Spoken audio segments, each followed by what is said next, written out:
What's up, folks? This is Keith doing a little video. I wanted to talk today about some of the products that I use in my aquariums, mainly focusing on liquid fertilizers and additives that I use in my tanks and have had success with. So I guess this would pretty much be a product review of the Seachem line.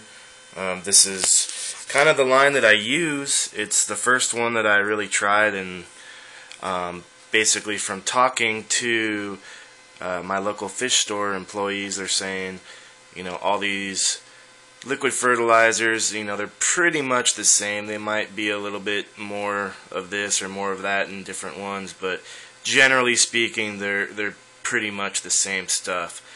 So the ones I use this is the General Comprehensive Supplement. This is the Flourish. This is like a brown kind of liquid.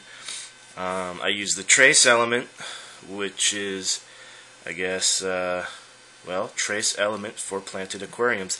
I'm not a real expert at any of this stuff by any means. I'm more of a fly-by-night, and I'll figure out how much I need to use, but I don't really go as far into the why it works. I just kind of am happy that it does work. So I guess I couldn't really answer any real specific questions. I do use Flourish Excel. This is a liquid carbon source for the plants. I don't have pressurized CO2 in any of my tanks, so I do use this.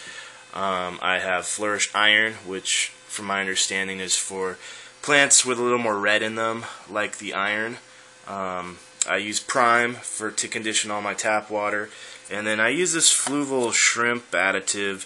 I use it actually in both tanks. In here for the cherries and the crystals and the yellow shrimp, and then the light's not on yet. But in here for the amanos. So that's pretty much what I got going on. That's my routine. I will follow the instructions on all of these as far as how much I put in.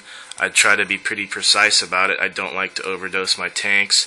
One thing I would recommend is that you have some sort of an eyedropper or something that you can actually measure, milliliters or even smaller increments for, exactly that purpose. What I had discovered, and this could be a little side note, is that in my geez, I can't even talk today.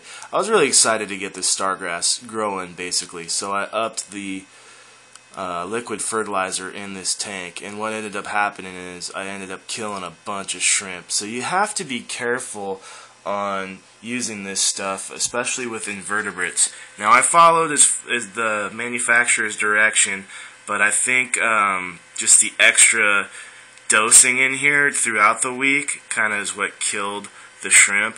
So now I've switched this tank back to I only add these liquid fertilizers when I do my weekly water changes.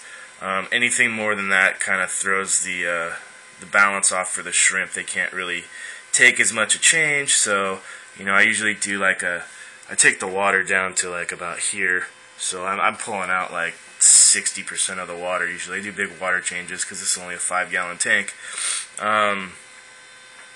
But in my bigger tank, I actually will use these products several times a week. I'll use it during the big water change, which I haven't really started doing yet because it's a new tank, but then I do dose. Usually it's Sunday and Wednesday is kind of my days, and the Flourish Excel I'll use every other day. So that's a little product information about the Flourish line. Good stuff if you're looking for liquid fertilizers for your tanks. Pick some up at your local fish store. And definitely don't forget about using exact measurements and all that good stuff so you don't overdose your tanks and kill off some of your fish or shrimp, as it is in my case. So give me any questions or comments you have about these products, and let me know what you think about the video in the comments below. Thanks for watching, and I'll be sure to make more videos for you guys. Thanks.